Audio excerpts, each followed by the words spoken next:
Oke, apakah sudah bisa dilihat? Nah, sudah Pak. Oke, terima kasih.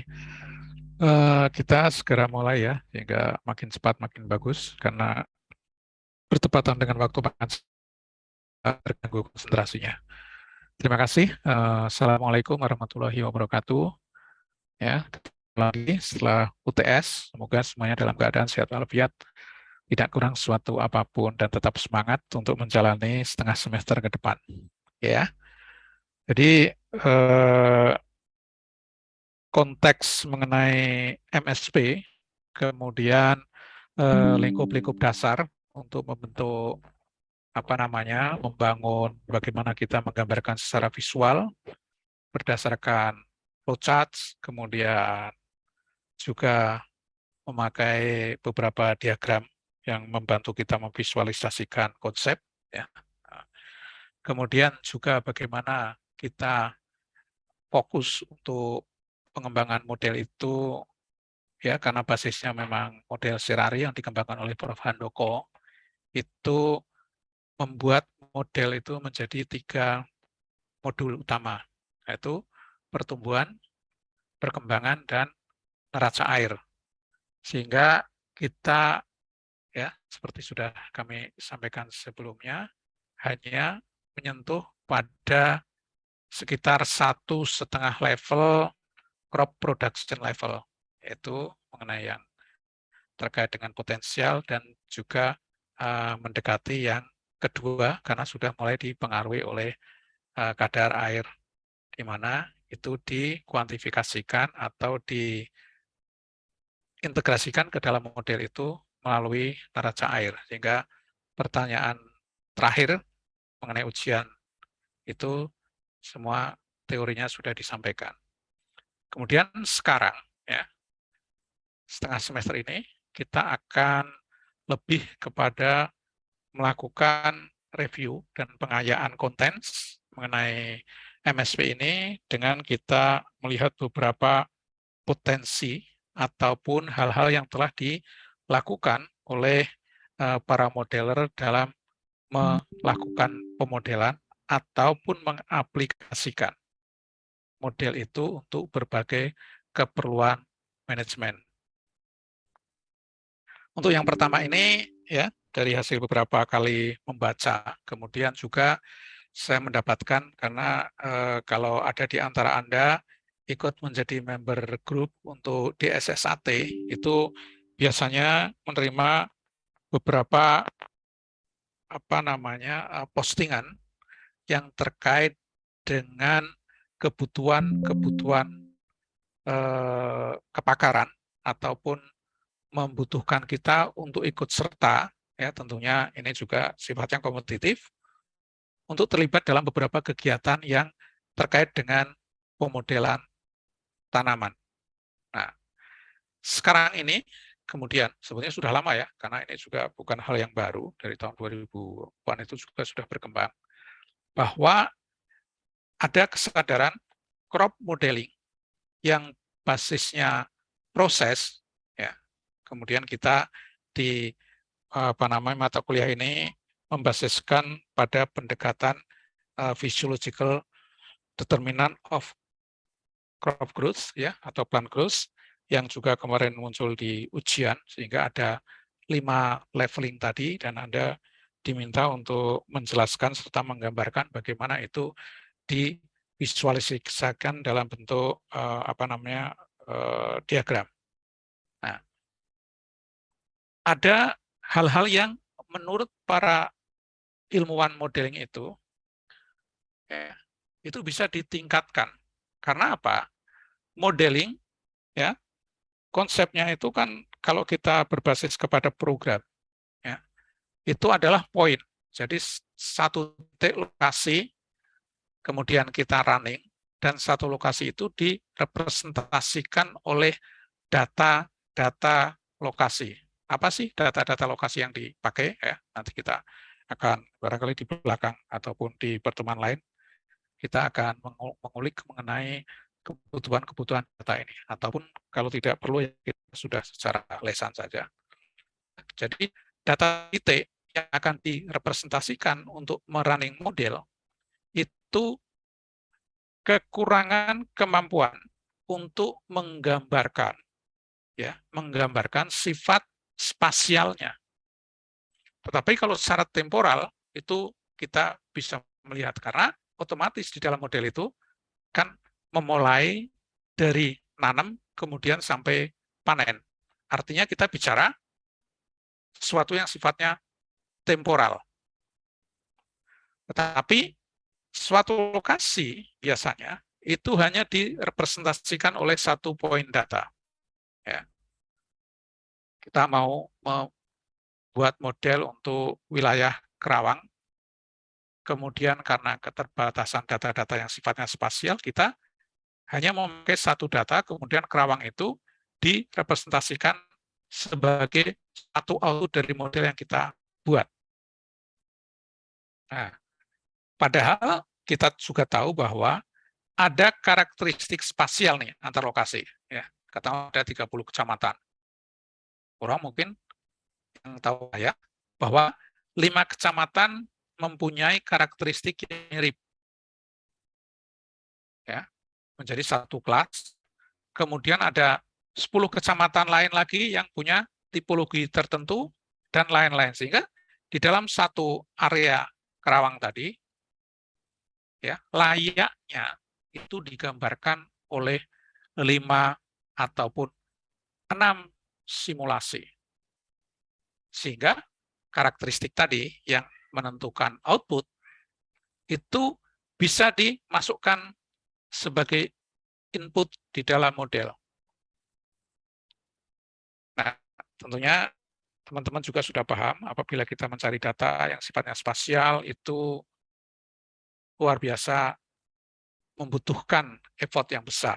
Ya, sehingga ada peluang bagaimana sih karakteristik spasial ini, ya, kita bisa memanfaatkan data-data yang memang secara intrinsik merupakan data spasial. Nah, contohnya apa? Yaitu data-data yang diakses dengan cara atau berupa data remote sensing. Nah, sehingga ini muncul menjadi sebuah subjudul di sini bahwa crop model itu bisa digabung atau diasimilasikan dengan data-data yang kita peroleh secara spasial tadi. Paham ya?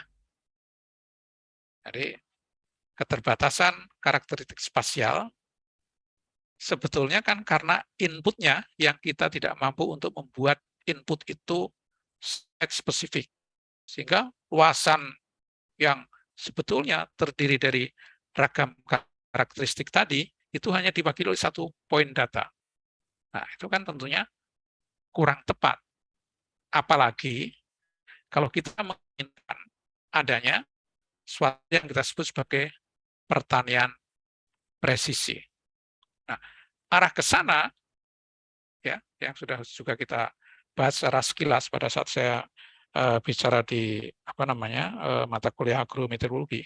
Bagaimana pertanian presisi itu berusaha untuk mendapatkan karakteristik spesifik lokasi seakurat mungkin, sepresisi mungkin. Nah, apa sih yang ditawarkan oleh remote sensing untuk hal tersebut?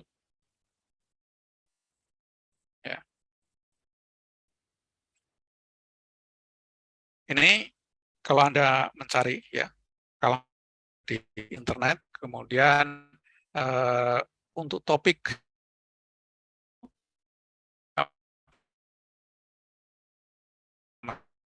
untuk crop model, ya, mengasihkan data-data kedatan untuk meningkatkan to improve predictive performance for special application. Jadi ada kebutuhan untuk kita bisa melakukan peramalan, prediksi, ya, performance dari model tadi yang bisa menangkap karakteristik spasial. Ya. Itu paham ya. Jadi memang ada keperluan untuk integrasi atau asimilasi tadi. Kemudian apakah mungkin kita, karena kan kalau Anda melakukan modeling, salah satu yang dimodelkan itu adalah pertumbuhan, perkembangan, produksi, kadar air, mungkin juga nanti level kesuburan tanah, kemudian mungkin ada tingkat serangan hama, yang itu semua sebetulnya bisa kita bayangkan sebagai hotspot-hotspot yang bisa terdeteksi oleh citra-citra satelit. Nah, saat ini Sentinel-2 dengan resolusi 10 kali 10, Anda kan sudah mulai bekerja ya dengan beberapa data Sentinel ya, Amanda udah mulai bekerja dengan data-data remote sensing. Aden mungkin. Artinya kita bisa mendapatkan data-data itu free access. Nah, 10 kali 10 untuk sementara ini memang merupakan resolusi yang paling detail ya, dan bisa kita akses secara bebas. Sehingga mau tidak mau ya, apabila kita dulu memakai resolusi yang sifatnya lebih tebal, sekarang sudah mulai mengerucut untuk bisa mendeteksi level area sampai 10 kali 10. Artinya, kita harus memanfaatkan ini secara baik. Nah, tanaman itu seperti apa sih kalau kita tanam? Kan ada perkembangan fenologi. Fenologi, kalau kita bicara di mata kuliah agromet, banyak yang sudah saya contohkan dan sudah disampaikan ulang lagi sama Pak Handoko.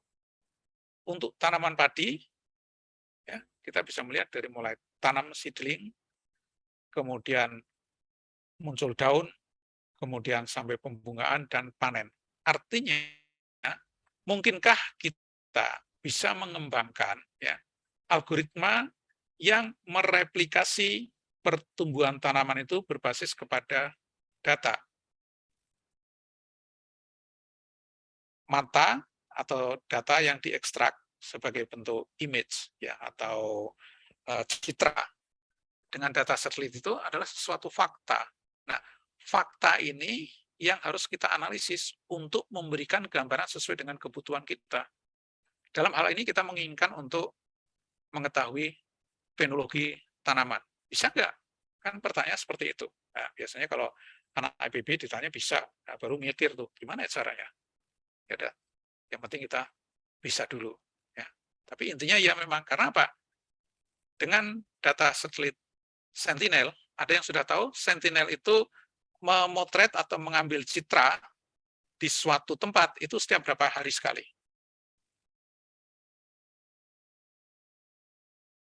Ada yang tahu?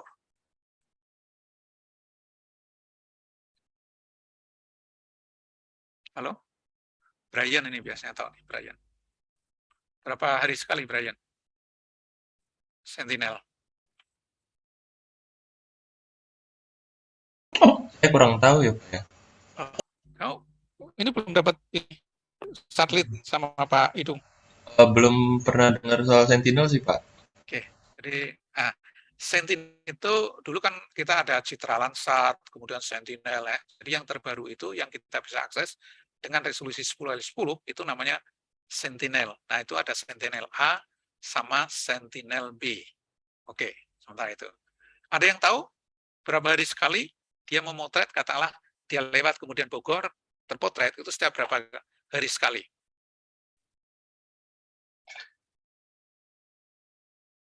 Hari Oke, 5. Ya. Jadi setiap 5 hari sekali. Sehingga 5 hari A, 5 hari lagi B, 5 hari lagi A, 5 hari lagi B. Sehingga urutan seri data itu kita bisa mengharapkan ada setiap 5 kali sekali data kita bisa ekstrak. Kita bisa download, kita bisa olah. Ya kan? Jadi A sama B mungkin bisa digabung, tergantung nanti Anda memperlakukan itu seperti apa. Anda cek apakah citra untuk merepresentasikan katakanlah benir itu atau par ataupun yang lain, oh panjang gelombang yang dipakai sama. Kemudian Anda bisa mengekstrak itu untuk melakukan pengolahan data indeks vegetasi ya seperti NDVI dan lain-lain. Jadi 5 hari sekali kan kerap sekali kan. Makanya kalau kita ingin melakukan penelitian kemudian akan mensinkronkan data-data yang kita ambil secara langsung di lapang, kemudian nanti akan disinkronkan dengan data satelit, kita harus lihat apa? Kapan satelit itu lewat di lokasi kita yang menjadi titik penelitian. Baru pengamatan dilakukan pada hari itu. Kan begitu. 5 hari sekali terlalu pendek, mungkin kita 10 hari sekali. Kalau 7 hari sekali, 1 mingguan, kita akan ketemu nanti setelah 5 kali pertemuan atau berapa kan. Kalau kita belajar matematika kan suatu deret dengan urutan yang tidak sama selangnya, itu pada saat-saat tertentu mungkin punya selang yang berhimpitan waktunya, kan gitu kan. Jadi kalau 3 hari sekali dengan 6 hari sekali, dia akan ketemu 2 hari pengamatan baru ketemu sekali. Kan kira-kira seperti itu. Sehingga pada saat saya melakukan penelitian di lapang untuk kaitannya dengan pemanfaatan data Sentinel dan akan saya korelasikan atau akan saya analisis dengan data-data pertumbuhan perkembangan yang ada di lapang, kita tim itu menentukan citra satelit akan datang di Bogor atau di Kerawang ataupun lain setiap tanggal ini. Nah, itu kita set sebagai waktu untuk melakukan pengamatan. Paham ya? Jadi kita tahu bahwa ini sudah digunakan ini. Ini baru saja tahun 2001 publikasinya bisa dipakai untuk nge-track ya, untuk mengestimate dan forecast produksi atau hasil tanaman padi berdasarkan fenologi tanaman yang berbasis kepada korelasi linear antara data Sentinel dengan fenologi tadi.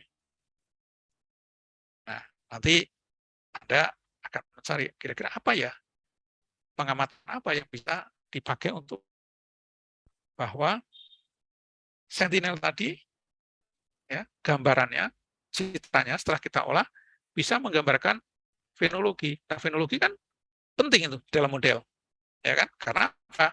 Menentukan switching bahwa tadi di organ karang sudah masuk nih pembagiannya kepada batu. Memang ada relevansi teknologi itu dan perkembangan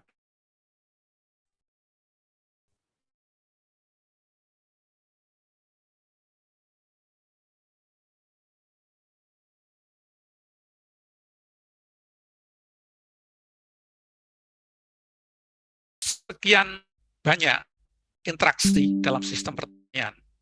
Ya. Kira-kira atribut apa yang kita bisa ekstrak datanya dengan satelit. Oke. Bisa sih kita mengekstrak data satelit harus bersifat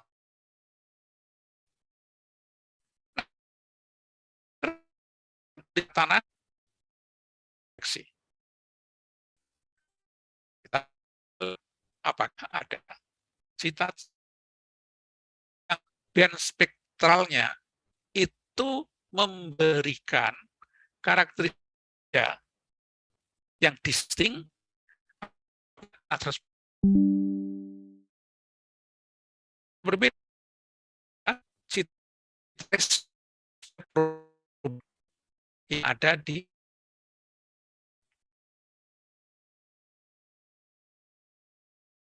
kalau yang tentunya dengan situasi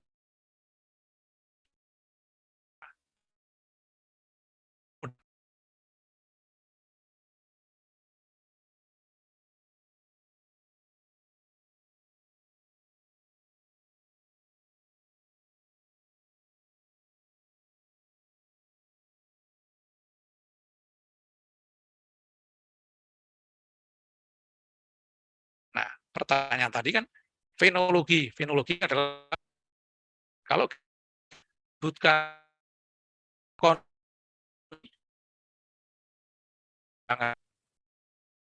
atau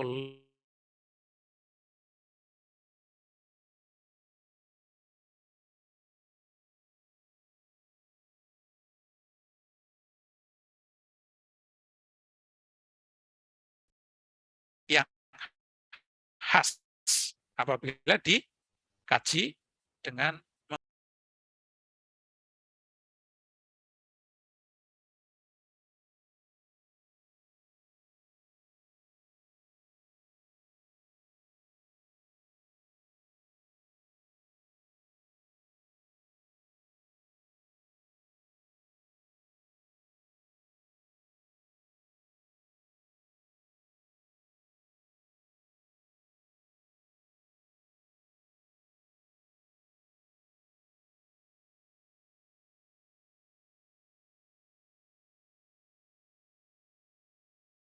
jarak tipe kotak sistem tegel, kemudian dengan satu tipologi lain, katakanlah jajar legowo, bisa nggak kedeteksi?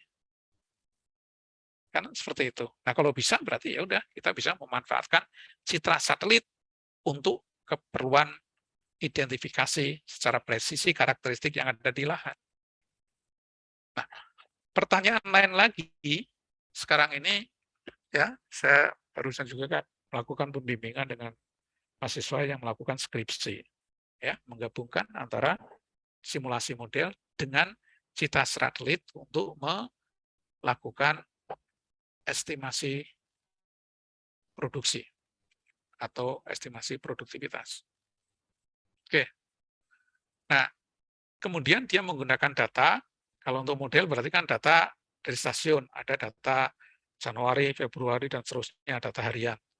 Kemudian kalau sisa satelit, dia bisa mengekstrak data selama 3 tahun berurutan, kemudian dia bisa melihat pola siklusnya pada lahan sawah. Sehingga dia bisa mendeteksi sebetulnya kapan sih sawah itu mulai ditanami padi dan kapan panen. Kemudian tanam lagi, kapan lagi panen. Dalam 1 tahun ada pola itu berapa kali? Berarti kalau pola itu deteksi 2 kali, berarti dalam 1 tahun, ya 1 tahunnya itu adalah 1 tahun yang mengikuti pola cuaca, bukan mengikuti pola kalender. Nah, kesalahan yang pertama dilakukan oleh mahasiswa ini adalah dia melakukan model tanaman, kan harus kita mulai kan, kapan harus mulai? Dia mengambil mulainya itu Januari. Setelah saya tanya, kenapa kamu mengambil Januari? Kan datanya dari Januari, Pak. Oh, ya. Terus tanamannya kapan mulai? Nah, nggak tahu kenapa kamu memodelkan suatu kondisi yang akan kamu bandingkan dengan data dari BPS ataupun data-data historis, mulai modelnya kok berbeda. Dia mulai berpikir, oke ya Pak ya, berarti gimana caranya agar model tanaman saya itu hasilnya merepresentasikan musim tanam yang ada di lokasi. Kan seperti itu. Oke, kalau gitu ya udah tanya aja kepada masyarakat atau kepada dinas kapan di Karawang, katakanlah kalau kita kajiannya Karawang atau Indramayu, mulai melakukan penanaman dan berapa kali masa tanamnya, musim tanamnya, 2 kali, 3 kali, atau sekali. Oh iya, berarti masih itu bisa diambil. Tapi ada juga cara yang kedua adalah kita menggunakan data spasial dari data citra Sentinel tadi. Nah, kemudian dia baru oh ya Pak, kalau begitu saya coba deh analisis data selama 3 tahun, kemudian saya lihat polanya. Ternyata plastik yang sebetulnya mirip-mirip dengan pola LA, kemudian pola lagi, berarti awal mulainya pola awal tanam kan? Nah, awal tanamnya kan ketahuan, oh ternyata dimulai November minggu kedua, katakanlah. Kalau seperti itu, apa yang Anda lakukan? Nah, oke, kalau begitu, saya memulai running model simulasi, berarti minggu November. Anda bisa melihat nggak? Warna, ya, karena dia terpaku pada data yang tersedia itu ya dari mulai Januari, atau dia mengawali model tanaman itu pada minggu kedua November. Saya bilang lebih presisi kalau dia menggunakan minggu kedua November. Nah, minggu kedua November itu diekstrak dari data apa? Tanya kepada expert atau petaninya, atau kita nggak usah tanya, tapi menganalisis data citra. Nah, data citra berarti kan menjadi input kapan mau mulai model tersebut di running.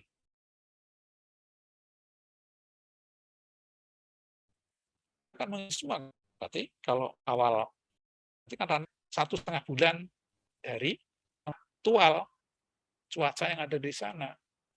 Mungkin tidak jauh ya hasilnya, seandainya karakteristiknya itu kira-kira stabil atau konstan cuacanya. Tapi kalau berbeda, kan pasti akan berbeda.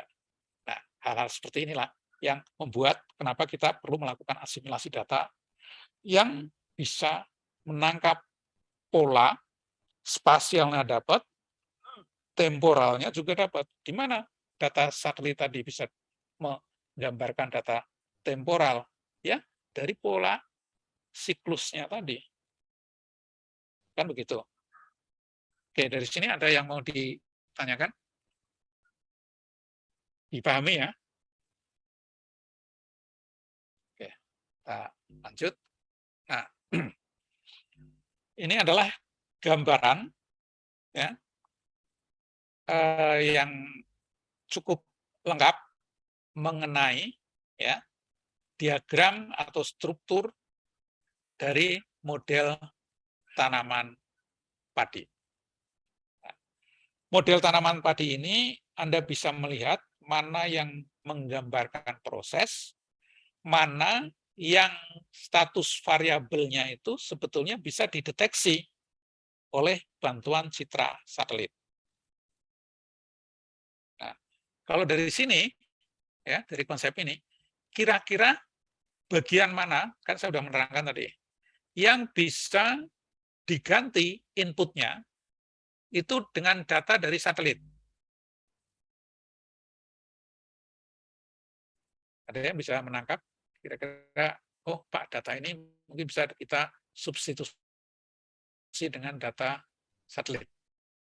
Apa kira-kira? Kalau hujan bisa nggak, Pak? Hujan. Nah, sebetulnya hujan itu karena ada data satelit ya, jadi data ketebalan awan itu bisa dideteksi dengan radar. Ya. Jadi citra radar itu bisa memprediksi ketebalan awan itu kemudian bisa diturunkan menjadi data curah hujan.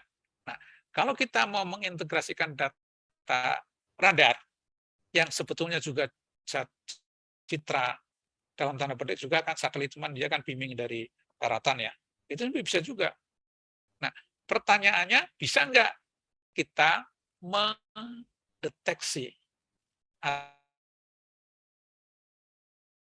curah hujan yang nanti akan menjadi bagian atas ini kan berarti weather, soil, karakteristik manajemen dan lain-lain itu mau kita ekstrak dari data.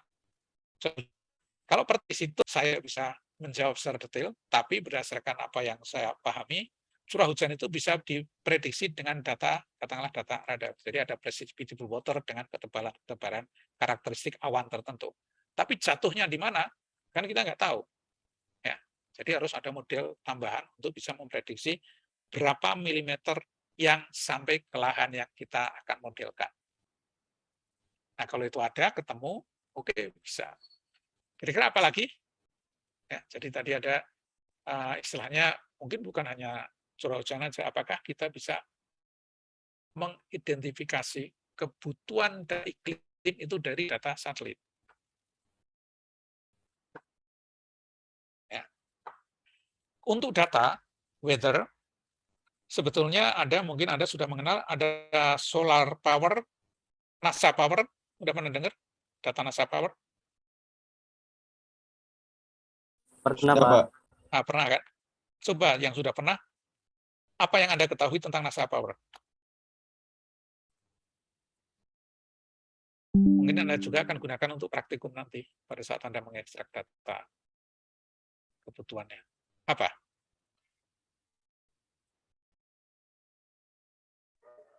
Mungkin sama Pak, memakai data satelit juga yang datanya itu dibangkitkan dari data satelit, seperti itu Pak. Mungkin tepat, mungkin enggak ya, tapi sepengetahuan saya, data NASA Power itu adalah data grid yang ditaruh di internet, kemudian ada repository. Kalau kita mau mengakses data itu, kita tinggal menginput lokasi spasialnya. Jadi kalau Bogor, 6 derajat lintang selatan dan lain-lain kira-kira, itu bisa diekstrak data pada lokasi tersebut. Nah, penting tidak ini? Penting sekali. Karena apa?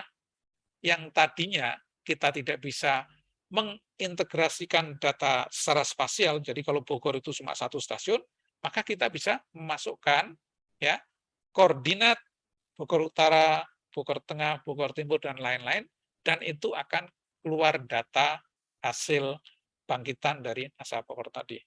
Tepat tidak? Nah, pertanyaan tepat dan tidak itu kan pertanyaan ilmiah ya. Artinya harus Anda melakukan apa? Kalibrasi, validasi. Itu kan hal yang wajar. Gimana caranya? Ya, carilah selalu data yang bisa Anda pairing. Data bangkitan dari NASA Power dengan data lokasi spesifik, Anda korelasi. Oh, ternyata kalau lokasi ini suhunya selalu overestimate setengah derajat pada musim hujan. Kan Anda ketemukan pola tuh. Ya kan? Berarti data yang nanti akan Anda masukkan ke dalam model sudah ada koreksi. Dengan apa? Ya dikurangi setengah derajat. Kita ekstrak di situ 27,5, berarti yang kita masukkan ke model ya sudah menjadi 27. Kira-kira seperti itu. Jadi gitu ya Pak Ozi ya. Itu penting itu. Karena yang tadinya kita punya spasial tidak bisa kita representasikan di dalam model, artinya kita bisa membuat model itu bervariasi sesuai dengan lokasinya.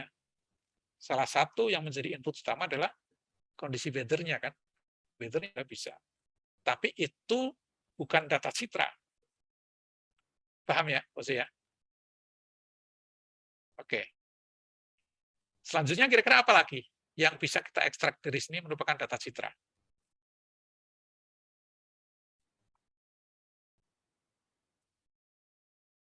Ada?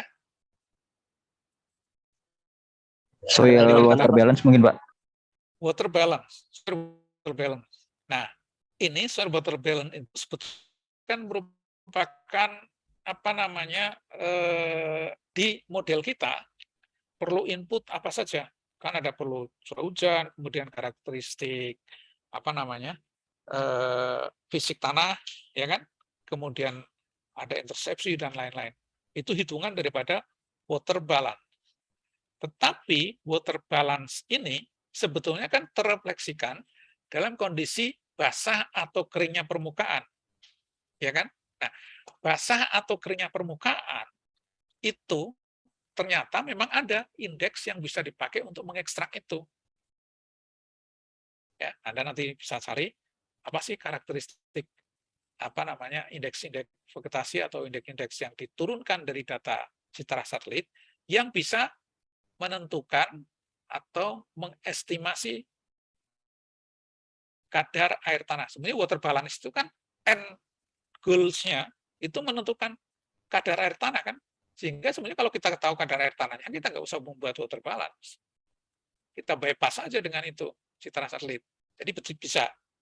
Water balance memang ada salah satu indeks yang diturunkan dari citra satelit bisa untuk mendeteksi.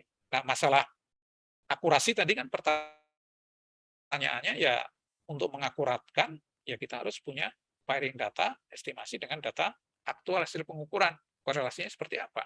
Setelah ketahuan korelasinya berarti data itu citra masukkan ke persamaan menjadi data soil water balance atau at that point adalah karakteristik kadar air tanah. Kan kira-kira seperti itu. Ya. Apalagi kira-kira? End balance bisa nggak kira-kira? End balance. Soil nutrient.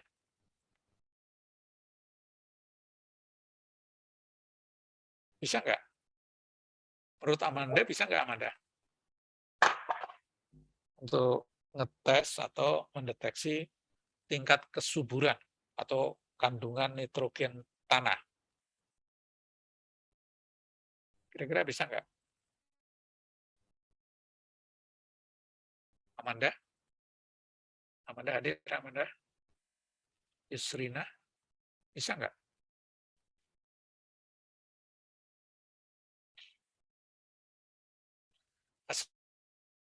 Zahra? Amanda mungkin sedang sholat. Zahra Zaita Putri Aulia, bisa nggak kira-kira kita mendeteksi kesuburan tanah? Kan intinya gitu. Dari citra satelit. Atau siapapun ya mengatakan, yang kira-kira mengatakan bisa siapa? Kemungkinan bisa, Pak. Kira-kira gimana? Kenapa bisa? Apa yang Anda jadikan sebagai alasan bahwa kemungkinan bisa? Ya. Iya, Pak. Mungkin menurut saya jika N atau nitrogen ini mengekspresikan sesuatu yang bisa ditangkap oleh sebuah spektrum seperti itu bisa bisa diolah mungkin gitu ya oleh sistem informasi geospasial. Oke ya. Jadi kita bicara citra ya, citra satelit ya. Bukan geospasial kita melakukan ground checking ya. Nitrogen berinteraksi atau bisa kedeteksi itu oleh tanaman kan umumnya karena dia merupakan nutrisi utama. Nah, tanaman dalam kondisi N-nya itu cukup, keragaannya kira-kira gimana? Tanaman itu Anda bedakan apakah semakin hijau atau semakin kuning kira-kira kalau nutrisinya cukup.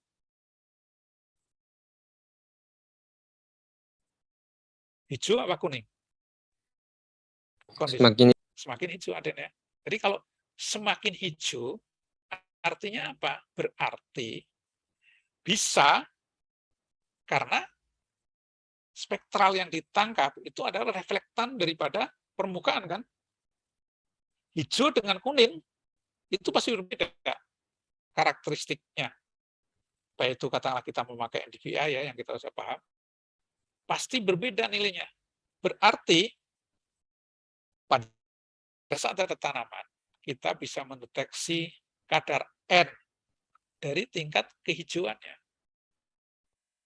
Ya, berarti cukup banyak ini yang bisa kita asimilasikan kan data dari satelit tadi, baru setelah kita bilang iya, gimana caranya?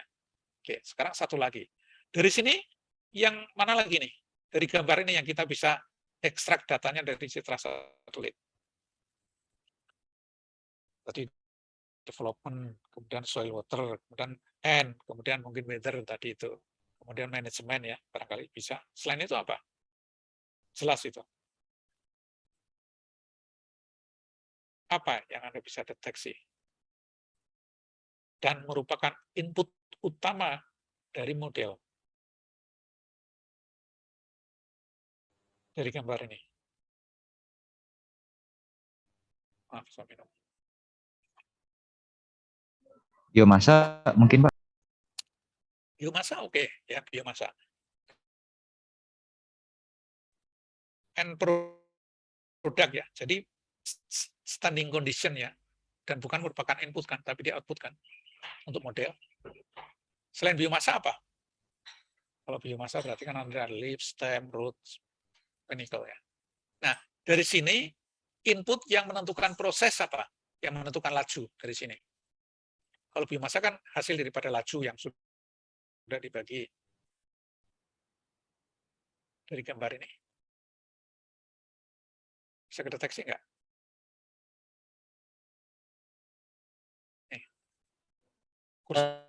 LAI, Pak. Nah, justru LAI itu merupakan karakteristik tanaman yang paling dominan dan itu bisa nggak Anda deteksi dari satelit? Tanaman dengan kanopi yang sedikit, dengan tanaman dengan kanopi yang banyak, terbedakan nggak oleh satelit citranya? Terbedakan. Sehingga kalau kita bisa mendeteksi dan punya persamaan turunan yang nanti bisa merubah data citra tadi, indeks-indeks tertentu kemudian menjadi LAI, berarti LAI yang harusnya kita turunkan dari biomasa, itu sekarang ini sudah tidak perlu lagi hanya membaca karakteristik satelit, kemudian kita kita inputkan ke dalam model, maka running ke depannya bisa kita lakukan. Dari apa? Dari saat kita melakukan punya data citra satelit, kita integrasikan.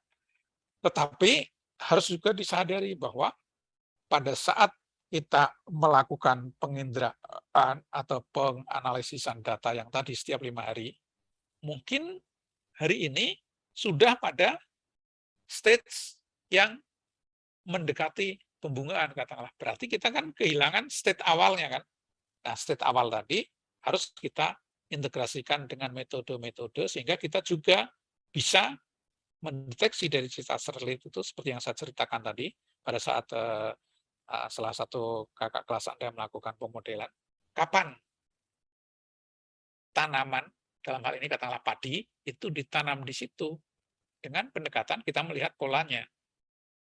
Nah, dari situ kemudian bisa di-input dan setelahnya maka harapannya dari input data yang kita ekstrak dari citra satelit itu bisa melengkapi karakteristik yang spasial karena satu wilayah secara bersamaan dengan Google Earth Engine itu bisa diekstrak data-data yang bisa nanti kita korelasikan dengan Leaf Area Index. Oke, jadi dari gambaran ini ya yang relevan dengan judul yang di depan tadi bahwa kita ada asimilasi data remote sensing dengan model tanaman.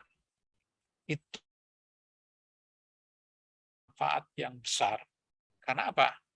Kita yang tadinya basisnya hanya poin, ya, satu titik lokasi stasiun sebagai representasi lokasi yang kita olah, itu mengkarakteristikan konteks spasialnya dan juga konteks temporalnya.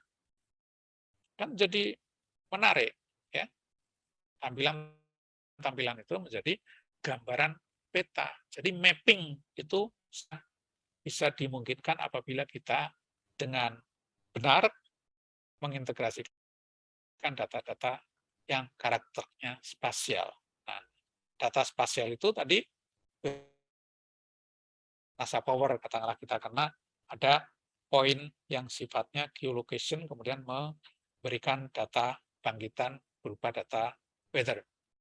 Kemudian lain lagi, dan seterusnya, kalau Anda kemudian mengintegrasikan data-data yang lain, apakah mungkin karakteristik morfologi, karakteristik spasial apalagi yang bisa diintegrasikan? Ya, termasuk citra-citra spesifik yang memang akan dijadikan sebagai informasi yang dibutuhkan untuk modelnya, water balance-nya, nitrogen balance-nya, leaf area-nya, dan seterusnya. Ya, sehingga fase pertumbuhan, kemudian pada saat apa di situ pertumbuhannya itu seberapa, apakah nanti akan muncul stres, apakah dari segi nutrisi cukup. Nah, kalau semua itu kemudian kita punya formulasi yang bisa menggambarkan korelasi antara N, water, LAI, dengan salah satu indeks yang diturunkan dari citra satelit, itu sudah luar biasa.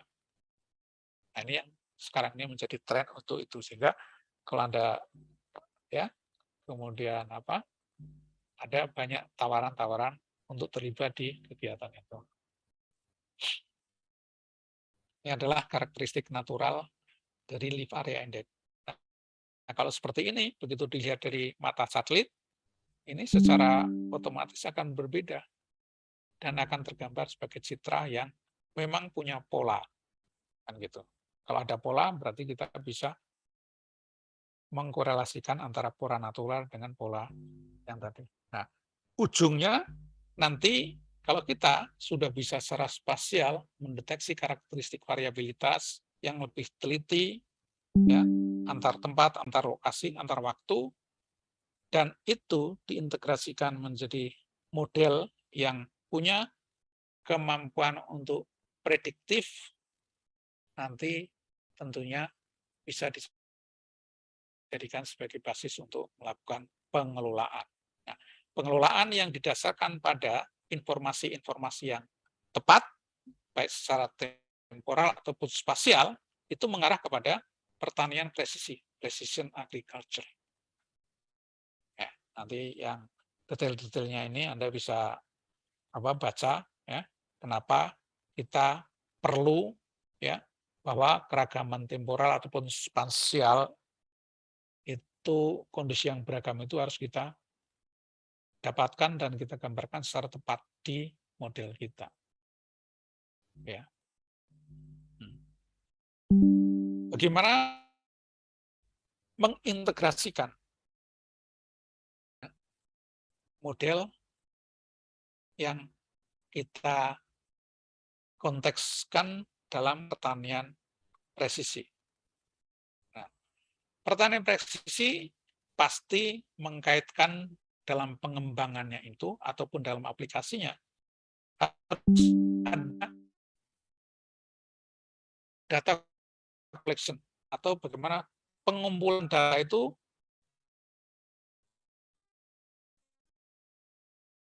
apa yang akan kita perlukan, lahannya, kemudian data tanamannya, kemudian data karakteristik tempat medianya tadi. Jadi kondisi airnya, kondisi yang lain-lain itu bisa kita peroleh. Dan yang tidak kalah pentingnya adalah juga mengenai data produksi. Ya kan? Nah, dari sini ini ada namanya mengintegrasikan ke data-data itu sehingga kita mau menginterpretasikan secara presisi. Tools-nya apa? Tools-nya menggunakan model tanaman atau model tanah. Ya, umumnya kita menjadi model tanaman saja. Nah, dari situ, dari integrasi ini, oh ternyata tadi katakanlah tanamannya tidak sekuning, tidak sehijau yang seharusnya. Nah, tidak sehijau yang seharusnya dengan model tanaman ini bisa diestimasi, berarti kadar nutrisi yang ada di tanah itu tidak mencukupi katakanlah kita punya korelasi atau punya pendetilan mengenai kadar nitrogen yang optimal. Berarti harus kita buat peta di mana? Oh, ternyata di lokasi peta sawah, katakanlah persil A gitu, atau blok A, itu kurang N tuh. Berarti kan ada interpretasi dari hasil olahan ini kan. Nah, karena kita ingin memanage, tujuannya apa sih? Adalah meminimumkan risiko. Kalau kita biarkan tanaman tadi dalam kondisi kurang N dan dia tetap berlanjut, maka akan berisiko produksi berkurang sampai berapa persen. Kemudian airnya katakanlah terlalu kering nih, kadar air tanahnya di situ. Sementara kita tahu bahwa kadar air yang kering setelah melewati titik kritis akan menjadi reduktor produksi. Nah, kalau Anda sebagai pengelola persil A atau blok A, apa yang Anda lakukan? Informasi sudah ada. Salah satunya adalah bahwa persil A kurang hara. Maka manajemen Anda apa? Output daripada interpretasi bahwa blok A kurang hara. Apa?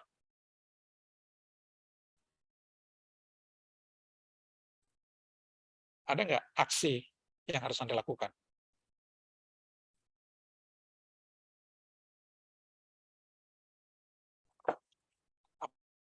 Apa kira-kira? Tadi blok A kurang hara. Maka tindakan yang Anda ambil apa? Ditambah nutrisi untuk Betul, Fauzi. Jadi, aksi daripada pengintegrasian data citra, kemudian model, dan kita menemukan lokasi secara spasial, tepatnya, presisinya di mana? Adalah di lokasi A. Jadi secara spasial sudah tepat kan, Fauzi? Nah, karakter apa yang harus diintervensi adalah kurang hara. Anda mengatakan, lakukan pemupukan.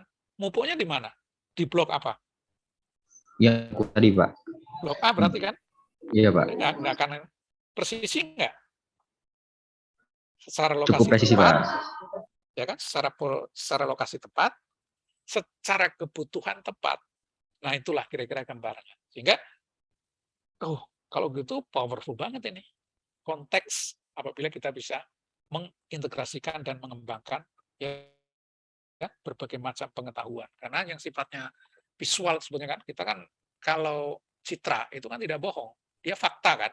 Nah, fakta itu sekarang tinggal kita interpretasikan seperti apa, kemudian kita integrasikan ke dalam model tanaman. Oke, sampai sini ada yang ditanyakan? Itu gambaran, ya. Kemudian Anda bisa bercerita untuk. Oke, silakan, sahabat. Mungkin ini Pak, data yang bisa disubstitusi dengan data satelit itu adalah data kesuburan tanah, di mana dia tuh bisa dilihat dari si tanaman itu hijau atau warna kuning. Bagaimana tanaman yang emang kekurangan nutrisi dan mana tanaman yang emang secara alamiah daunnya warna kuning, Pak? Ya. Mungkin. Oke, nanti ke belakang akan ada beberapa indeks tanaman yang merupakan analisis dari, kan kita satelit itu melihat spektral tampak ataupun tidak tampak kan. Nah, spektral itu kan ada spektral hijau, merah, biru, dan seterusnya kan. Nah, representasi daripada reflektan yang ditangkap oleh citra itu adalah tampakan daripada kondisi aktualnya. Nah, artinya tanaman yang hijau dengan tanaman yang kuning, dengan tanaman yang coklat, itu karakteristik spektralnya berbeda-beda. Nah, dari karakteristik spektral yang berbeda-beda, nanti kita akan fokus ya untuk membuat dia menjadi indeks yang distinct dan kita bisa tentukan bahwa ini berkorelasi dengan kondisi ini. Nah, Dasarnya apa? Jadi syafaat kalau ingin mengetahui itu, biasanya ya kita bisa melakukan percobaan. Artinya ada percobaan kalau pakai handheld namanya spektrofotometer. Ya, jadi kita scan dengan panjang gelombang radiasi matahari, tampak dan tidak tampaknya gelombang, nanti akan memberikan value reflektannya masing-masing. Pasti akan berbeda tuh. Nah, dari situ kita olah. Nah, banyak sekali indeks-indeks yang sudah dikembangkan itu untuk berbagai macam keperluan. Ada indeks yang memang spesifik untuk mendeteksi ada air atau tidak. Nah, dari hasil bacaan itu syafaat nanti kita akan tahu. Ada indeks yang bisa dipakai untuk menentukan hijau atau tidaknya. Jadi, kondisi hijau dengan tidaknya, kondisi lebat ataupun jarangnya yang merepresentasikan itu bisa kedeteksi salah satunya dengan NDVI. Tetapi dengan NDVI tadi, meskipun lift area-nya sama, lift area kan basisnya adalah area daun dibagi dengan proyeksinya. Tetapi dengan area yang sama, dengan LAI yang sama, yang hijau, dia reflektannya berbeda. Sehingga nilai NDVI-nya lebih tinggi dibandingkan dengan yang kurang. Sehingga kalau kita track ya dengan LAI tertentu, maka kita bisa mendapatkan data nilai indeks ini yang berbeda. Nah, itu yang dipakai untuk interpretasinya. Ya. Dari mana tahu? Ya, melakukan percobaan, kemudian kita membaca hasil-hasil penelitian orang lain, Anda tertarik dengan bagaimana mendeteksi warna daun hijau menuju kebiruan, overdosis nitrogen, kekurangan nitrogen, itu karakteristik yang tadi spektralnya untuk kita pada gelombang-gelombang tertentu itu nilainya berbeda. Berarti kalau kondisi aktual itu menghasilkan reflektan yang berbeda, maka akan ketangkap oleh citra satelit sebagai value yang berbeda. Nah, value yang berbeda berarti kan data. Nah, dari perbedaan itulah kemudian kita korelasikan dengan kondisi nutrisi cukup, nutrisi lebih, atau nutrisi kurang. Jadi kita tinggal mau pakai kelas, atau mau pakai kadar nitrogen yang aktualnya, ataupun bagaimana. Ya, itu bisa secara logika seperti itu. Nah, persamaan-persamaan tadi kan harus dimunculkan dari data-data percobaan kan. Nah, sehingga nanti akan muncul. Ya, jadi kalau antara N-nya sekian, berarti dia kondisinya akan terefleksikan oleh nilai NDVI sekian. Nah, perbedaan-perbedaan itu berarti kan ada perbedaan kondisi aktual di lapang, kemudian ditangkap oleh citra sebagai indeks yang nilainya berbeda. Jadi sama-sama pakai NDVI, tapi yang satu NDVI-nya 1 katakanlah, atau 0,9, yang satu 0,7. Berarti yang 0,9 itu merepresentasikan apabila kita concern kepada kondisi nitrogen konten adalah representasi nitrogen konten yang lebih tinggi, higher content. Kira-kira seperti itu, Sapa. Jadi hal-hal yang sifatnya logik kemudian bisa kita pahami dan itu merupakan pendekatan yang biasa dipakai, ya. Biasanya para peneliti itu memakai pendekatan itu. Oke, ada lagi? Nanti ke belakang ada beberapa contoh NDVI yang kita bisa indeks citra yang bisa kita gambarkan karena banyak sekali ya citra-citra untuk menggambarkan indeks vegetasi itu. Ada lagi?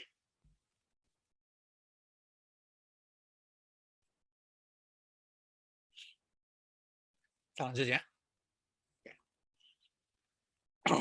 Hingga kita bisa mendapatkan gambaran yang menunjukkan integrasi berbagai macam instrumen, ya. Kemudian pemodelan, dan lain-lain. Dari sini kalau kita mau melihat karakteristik permukaan, kemudian kita mau mengekstrak dengan cara gratis, itu salah satunya tadi Sentinel tadi, yaitu Landsat, Sentinel, sesuatu yang saat ini citranya bisa kita akses secara tersedia gratis, seperti itu. Ada juga karena citra permukaan itu kan Anda tahu kan namanya drone, ya. Drone itu kita kasih kamera, ada yang hanya kamera pada visual, artinya cahaya tampak saja, seperti kita pakai kamera. Ada juga sensor yang dipakai itu sensor RGB, jadi multispektral. Nah, citra satelit itu memakai multispektral, sehingga near infrared, far red, dan lain-lain itu ditangkap semua datanya. Sementara kalau kita memakai data drone, ya kita hanya memotret saja. Tidak ada data near-nya, tidak ada data yang lain yang ada itu hanya RGB, red, green, blue. Tapi near-nya nggak ada. Jadi data dari drone yang hanya menyediakan data RGB itu karakteristiknya berarti bukan multispektral. Dia hanya ya mendata pada cahaya tampak. Sementara untuk lebih detail biasanya ya dan memberikan, karena kan ketelitian itu apabila kita melihat sesuatu itu bisa lebih didiferensiasi. Jadi perbedaan itu bisa lebih ketat.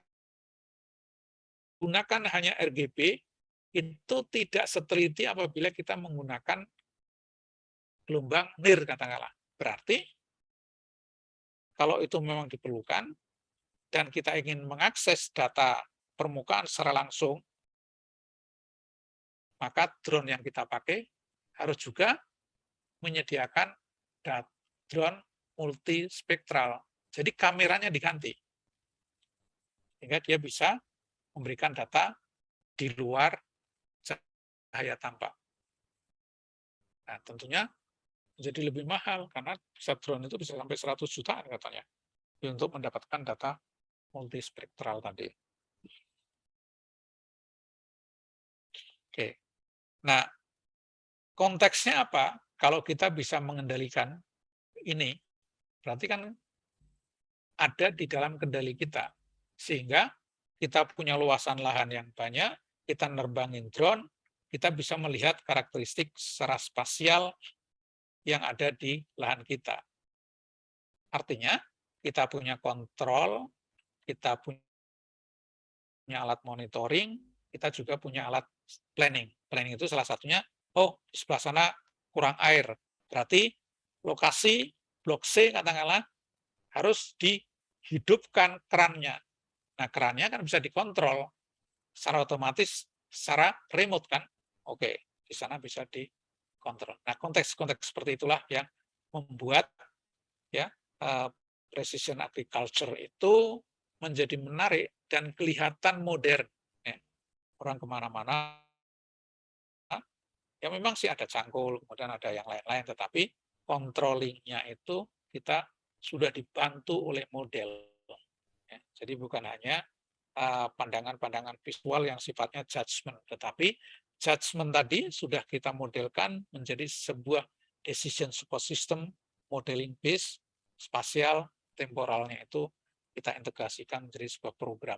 Nah, program inilah yang bisa mengatur. Sehingga pertanyaannya, kalau seperti itu, apakah cukup on-farm saja? Berarti kan ini bicara masalah on-farm kan. Tetapi biasanya precision agriculture dan seterusnya itu juga membutuhkan pengelolaan off-farm. Sehingga kita bisa bicara bagaimana sistem gudang, bagaimana relokasi resources yang kita punya untuk pengelolaan seluruh hamparan yang satu sistem tadi. Oke, misalnya seperti ini tentunya akan.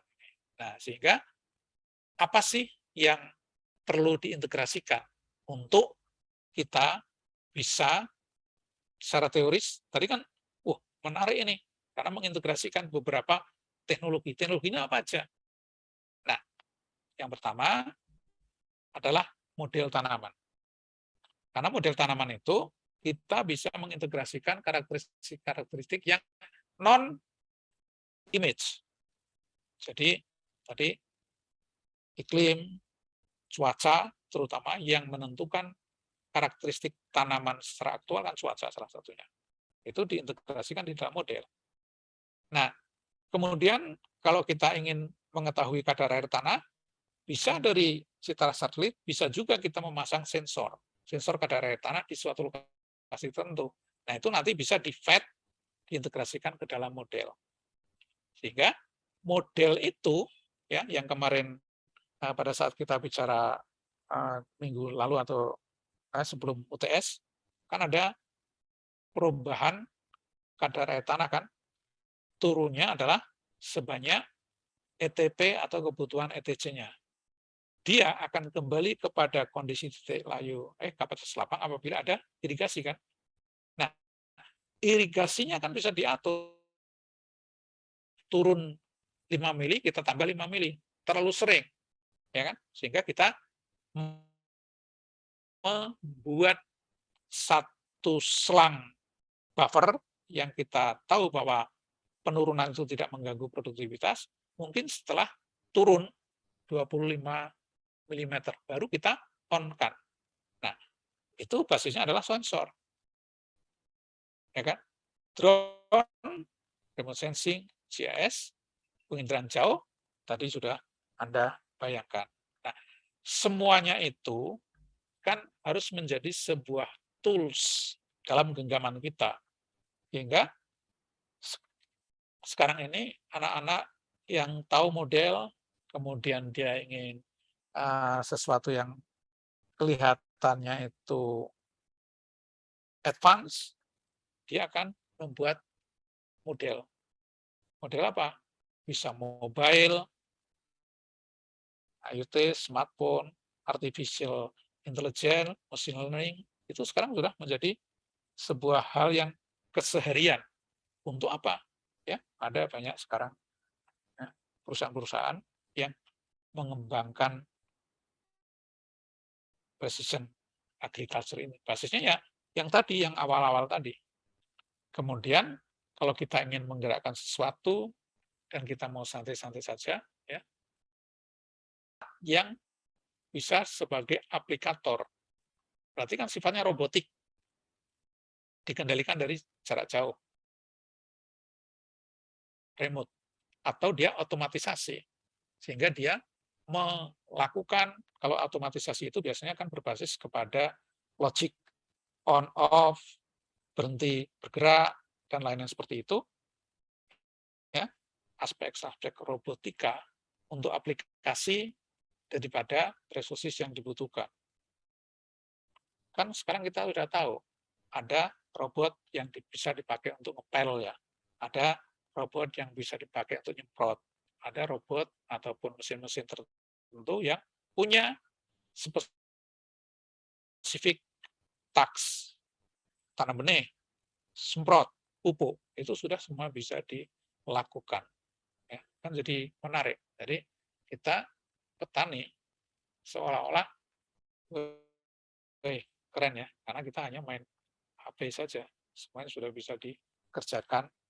Tetapi untuk ini kan sesuatu yang sifatnya kan input modal teknologi yang cukup, sehingga kalau Anda bertanya, Pak, ini kelihatannya menarik, tapi apakah memang sekarang ini sudah mulai diterapkan? Ada beberapa yang sudah diterapkan. Ya. Seperti untuk rumah kaca, karena memang kontrolnya itu hanya pada lokasi yang tertentu, ya, salah satu kontrol smart agriculture, smart farming-nya adalah pengaturan iklim mikro rumah kaca yang sesuai dengan itu. Sehingga dia hanya bicara masalah menghidupkan blower, membuka jendela. Itu kan sesuatu yang sifatnya robotika sederhana, karena hanya menggerakkan sensor-sensor untuk melakukan on-off tadi. Ya, Anda juga pasti tahu, karena beberapa mahasiswa pada saat dia melakukan waktu itu ya, bagaimana mengontrol ruangan dengan mengatur AC itu sudah bisa dilakukan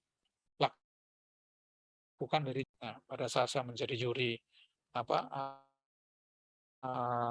smart farming, ya, digital farming, itu beberapa SMK sekarang itu sudah cerdas. Mereka mengelola rumah kaca hanya dengan menaruh sensor, nggak perlu harus nyiram karena otomatis kalau kondisi tanah di pot itu kurang, itu sudah tersensing dan nanti akan bisa menghidupkan keran sampai kadar air yang diharapkan itu terpenuhi. Kondisi di dalam rumah kaca terlalu panas, blower akan nyala. Atau jendela dengan ungkitan itu akan dibuka.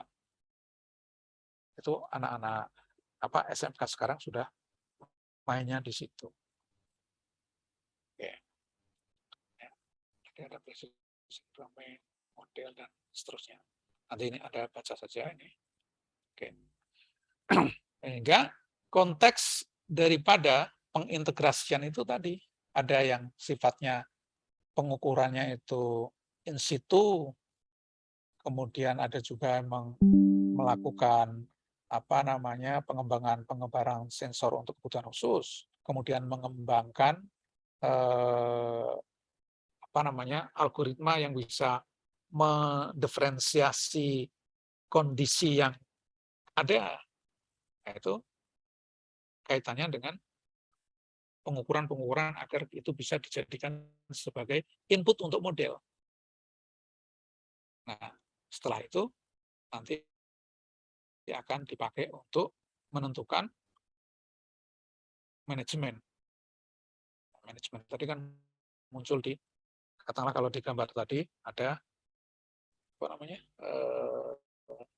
traktor ya, traktor yang dipakai untuk berbagai keperluan, apakah itu untuk membawa dan nyemprotin pestisida, menyebar benih, menyebar pupuk dan lain-lain. Ya. Oke. Sampai sini ada yang mau ditanyakan?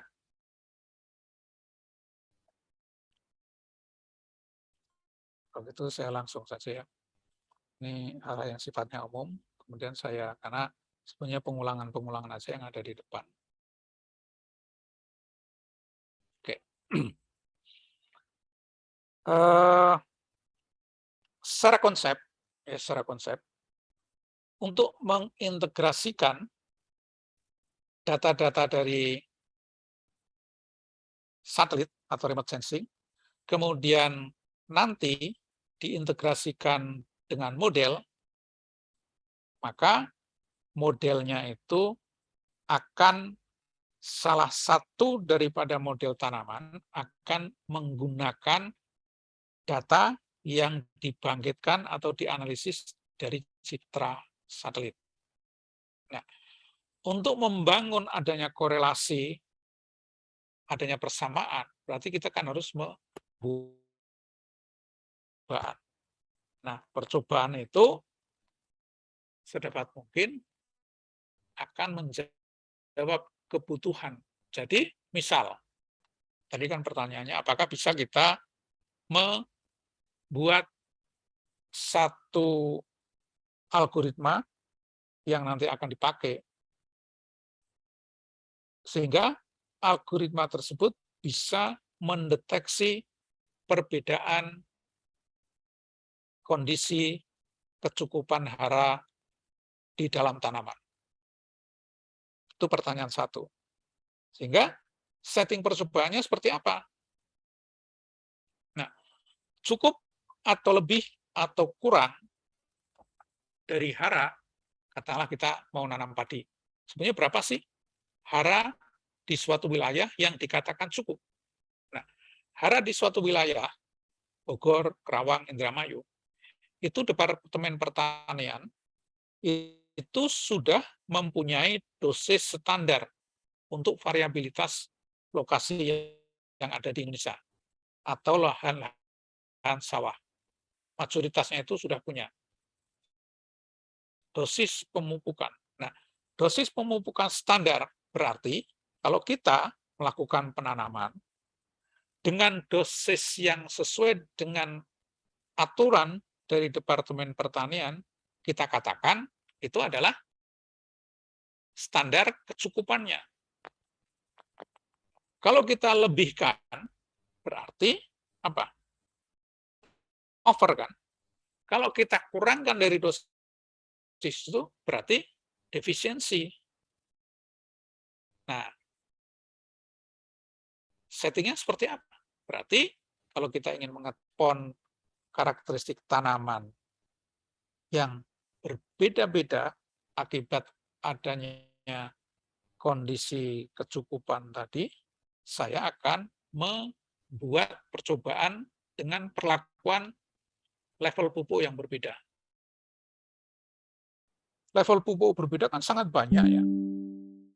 10 lebih kurang, 10 lebih, 10 kurang, 50 lebih, 50 kurang, kan implikasinya itu ke cost. Ya, semakin delta yang kecil, jadi kita ingin melakukan ulangan perlakuan dengan perbedaan setiap 20% perbedaan menuju ke optimumnya. Jadi yang tadinya 200, nanti setiap 20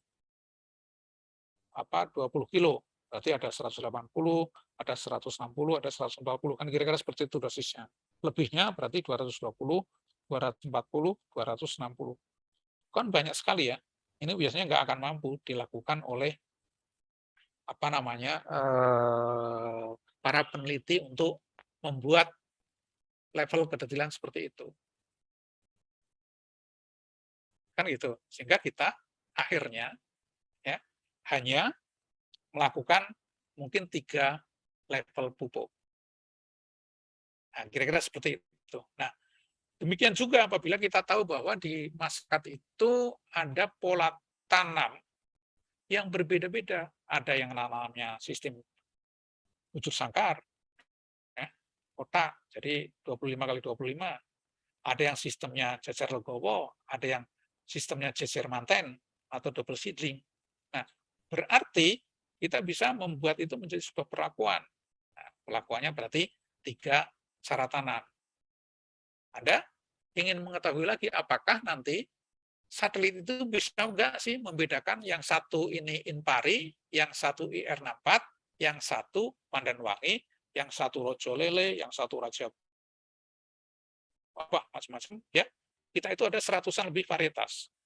Anda bayangkan kalau kita mau mencoba semuanya kan nggak mungkin, ya kan? Jadi kita ambil yang umum saja, kan kira-kira seperti itu. Jadi tantangannya untuk kita bisa menghasilkan algoritma untuk kebutuhan pertanian presisi itu memang sangat banyak karena variasi yang ada di lapang itu banyak dan itu mau kita tangkap secara presisi. Informasi ini bisa kita korelasikan dengan kondisi faktanya. Kan tidak mudah. Nah, pilihan itu minimal kita mendapatkan gambaran-gambaran umumnya. Nah, jadi seperti ini yang kita lakukan. Itu hanya menentukan perlakuan. Itu pertama ya. Perlakuan itu sudah serumit itu. Yang kedua, kita akan menggunakan citra Sentinel. Sentinel tadi kan saya sebutkan resolusinya itu 10x10. Anda bayangkan, dari geostation satelit tadi, memotret suatu lokasi, dan kita ingin presisi bahwa lokasi yang kita jadikan percobaan itu adalah representasi 1 piksel. 1 piksel ada 10x10. Komplikasi yang kedua adalah kita menentukan gambar ini nih. Jadi kotak ya dengan garis-garis kuning diagonal, ini kotak-kotak ini adalah representasi daripada 10x10 dan untuk menentukan itu, makanya nanti kalau Anda ada percobaan, kemudian memakai drone, memakai citra satelit, kemudian memakai menentukan posisi eksak satu lokasi, itu Anda harus melakukan beberapa kali kegiatan yang ada di lahan untuk bisa begitu Anda ekstrak data, ada lakukan pengukuran itu match sesuai dengan pixel tadi. ini membutuhkan 81 piksel saya atau tim kami itu. Dan setelah melakukan beberapa kali pengukuran, dicek lagi, oh ternyata berubah. Galengannya digeser-geser, akhirnya bisa tepat, nyaris eksak. Nah, berarti perlakuan-perlakuan ini nanti kombinasinya adalah menempati satu petak ini. Oke? Nah, kemudian kita ulang menjadi 3 ulangan. Sehingga pada saat yang bersamaan, karena kita akan menggunakan model tanaman, berarti kan harus ada data apa? Data cuaca kan? Nah, berarti Anda pasang AWS di situ.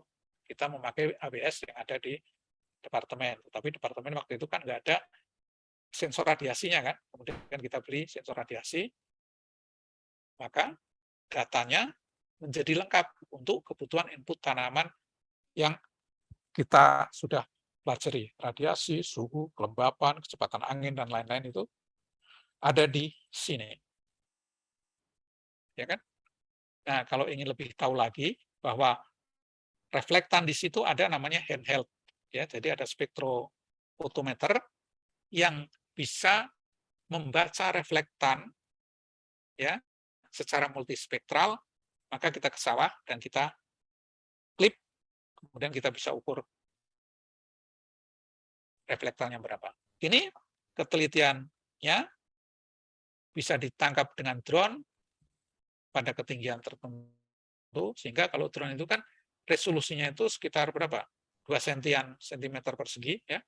Sementara Sentinel 100 meter persegi. Nah, perbedaan seperti itu, data-data ini harus Anda saling korelasikan, responnya, dan lain-lain. Nah, jadi kalau Anda tertarik, kemudian ini merupakan tantangan, karena memang sangat menarik ya, itu bisa Anda nanti ya terus mengembangkan pertanian presisi. Basisnya memang ya harus ribet seperti ini, tapi kan ribet yang nanti akan berfaedah, sehingga Anda bisa menjadi pionir ya untuk konteks-konteks tertentu sesuai dengan pertanyaan kritis yang akan Anda kembangkan. Nah, ini ya, sehingga Anda bisa bayangkan konteks ini presisi sesuai dengan pixel. Ada 81 untuk memudahkan, maka ini tadi kan level pupuk pertama, kemudian level pupuk kedua, level pupuk ketiga. Notasi ini kan ada 3 perlakuan, sehingga masing-masing itu ada 81 3 ulangan. Oke, kira-kira seperti itu.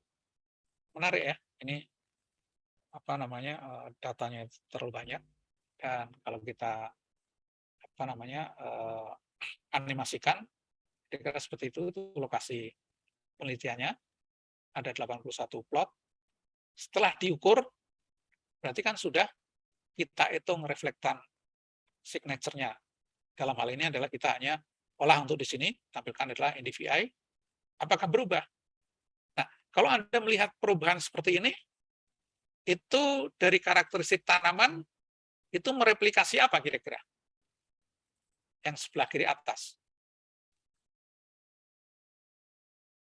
Mirip nggak dengan pola leaf area index? Mirip nggak? Leaf area index kan seperti itu juga kan? Iya Pak, mirip. Nah, berarti asumsi kita, ya, karena kita ingin menangkap NDVI ataupun spektral reflektan, salah satunya yang mau dipakai, itu bisa mendeteksi. Berarti kapan awal tanam? Kan sekitar sini kan? Ini berapa hari sekali ini? 10 hari sekali. Apalagi kalau kita menggunakan Sentinel A dan Sentinel B, kemudian kita gabung. Ini pasti akan menjadi lebih detail lagi. Smooth kan? Gambarannya ya. Ini adalah rata-ratanya yang kita katakan. Nah, pertanyaan kedua, yang biru, kemudian yang ungu, dan yang kuning, itu merepresentasikan apa? Baca dari judulnya di situ. Terhadap perlakuan apa? Pupuk ya Pak? Jadi pertanyaan kedua, apakah perlakuan pupuk bisa kita detect?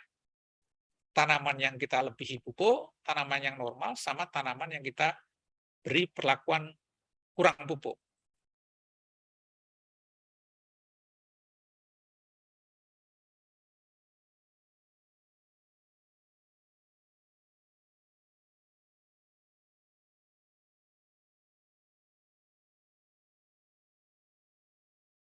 Yang normal sama yang kurang. Kan menarik kan konteks ini. Berarti kita smart ini kalau kita bisa manfaatkan persamaan ini menjadi sebuah algoritma untuk mendeteksi tanaman kekurangan atau kelebihan. Atau cukup. Iya enggak? Tapi memang sangat kompleks. Kan ini bahwa kita bisa membedakan. Tapi bukan hanya faktor ini saja, tapi mungkin ada faktor lain, ada faktor A, B, C, D, yang mungkin tidak terdeteksi, dan akan mempengaruhi keragaan lapangnya. Tapi kalau kita tahu bahwa lokasi tersebut, katakanlah, tanamnya sama, kemudian kita scan data, oh ternyata yang sebelah sana lebih rendah nih. Yang lebih rendahnya itu pertanyaannya adalah, dia rendah karena kurang nitrogen, yang tentunya akan terpresentasikan sebagai pertumbuhan yang kurang optimal. Nah, jadi interpretasi nanti akan mengikuti pola data ini. Jadi gambarkan data menjadi sebuah grafik, setelah itu Anda interpretasikan. Umumnya seperti itu. Oke, ada yang mau ditanyakan di sini? Gambar sebelah kanan bawah itu adalah tracking ya. Jadi pergerakan daripada NDVI yang ada di lapang. Pada saat awal-awal tanam, sekitar Juli, itu NDVI kecil. Tapi pada saat dia mendekati titik optimumnya di sekitar Agustus 27, ya, kita lihat itu paling hijau. 11, 27 paling hijau kan? 8. Deteksi kan di signature reflektannya.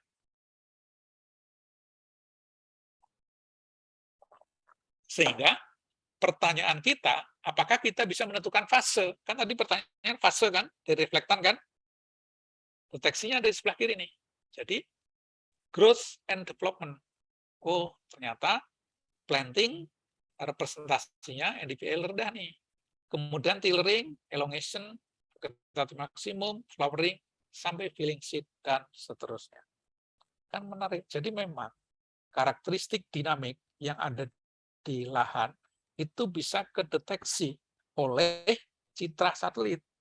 Citra satelit berarti suatu informasi yang sangat powerful bila kita integrasikan ke dalam model, itu menjadi jawaban daripada salah satu makalah yang di awal tadi, bahwa mengintegrasikan data-data remote sensing, mengasimilasikan ke dalam model, itu meningkatkan presisi, meningkatkan kemampuan prediktif, bisa mendeteksi fase development. Kan kira-kira seperti itu. Nah, konteks-konteks ini kan Anda bisa menjadi topik untuk skripsi kan. Oke lah, saya ingin mengetahui, kan skripsi kan mengulang aja kan. Ingin tahu sih sebenarnya polanya seperti apa untuk daerah Bogor gitu. Lakukan aja pengulangan seperti itu. Kemudian Anda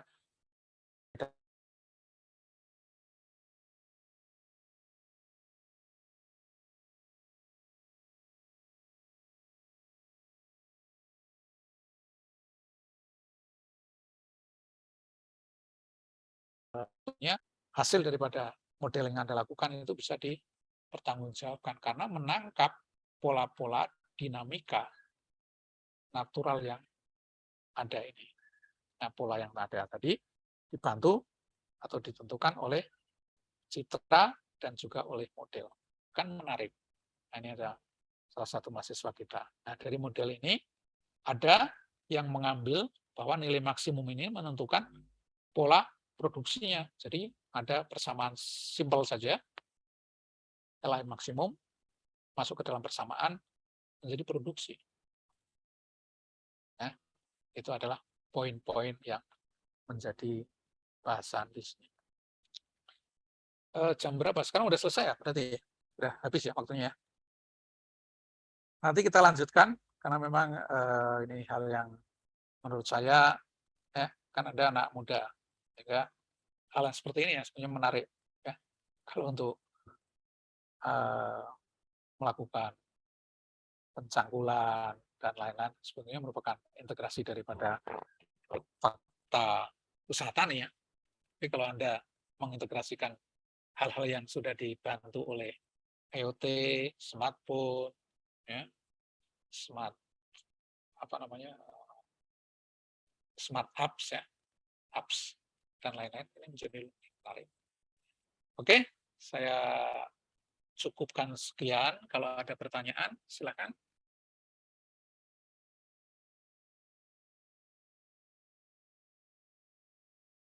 Atau kita cukupkan? Cukup sepertinya, Pak. Oke, terima kasih Arin ya. Jadi selanjutnya mungkin saya akan ketemu 1 atau 2 kali lagi untuk saya yang mendalam. Tapi selanjutnya, jadi bentar. Ini nanti kan Anda juga harus merasakan juga dan memahami. Memahami itu adalah dengan cara kita melakukan studi pustaka, sehingga selanjutnya dalam 4 kali pertemuan terakhir atau apa, nanti saya akan mencari ya beberapa literatur, kemudian kita bagi tim. Ada berapa ini ya? Ada berapa kelompok untuk kelas untuk praktikumnya maksudnya? 9, Pak. Oke, ya, jadi nanti kita bisa cari, saya mencari 9 topik. Nanti dari situ, katakanlah ini salah satunya mengenai assimilating remote sensing data into crop modeling. Saya akan berikan artikelnya, atau Anda mencari artikel yang serupa. Karena artikel ini kan harus didukung oleh artikel-artikel yang lain kan.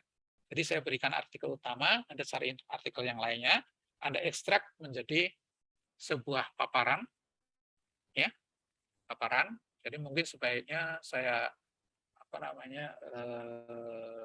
percepat ya, mungkin minggu depan sudah saya temukan beberapa paparan sehingga Anda sudah mulai mengerjakan ini untuk pertemuan yang nanti Anda akan menjadi aktor utama sehingga kita bisa saling berdiskusi. Tim lain menanyakan, mendiskusikan, membahas, kira-kira seperti itu ya. Hal-hal yang menyenangkan lah kira-kira. Jadi sepaham ya, kita lanjut, mungkin 1 atau 2 kali pertemuan lagi, saya akan mencari, atau kalau Anda mulai sekarang kan ini, iya ya, saya nanti akan melakukan penelitian konteksnya dengan ini kan bisa membantu Anda sudah mulai melakukan studi pustaka. Paham? Ya, tentunya untuk yang masuk ke kelompok agromet. Kalau yang tidak, mungkin Anda fokus di bagian datanya untuk meteorologi, kemudian ada masuk yang lain untuk klimatologinya dan lain, silakan aja. Kalau bisa ada interaksinya dengan CS, remote sensing, link, dan lain-lain, Anda nanti kita bisa jadikan itu sebagai topik untuk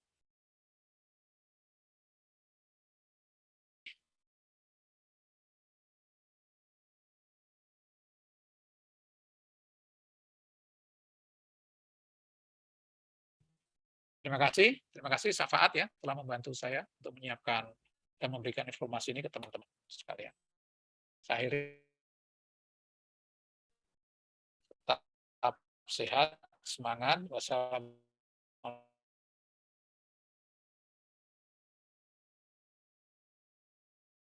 Stop share, kemudian leave ya. Oke, sampai ketemu. Shalom.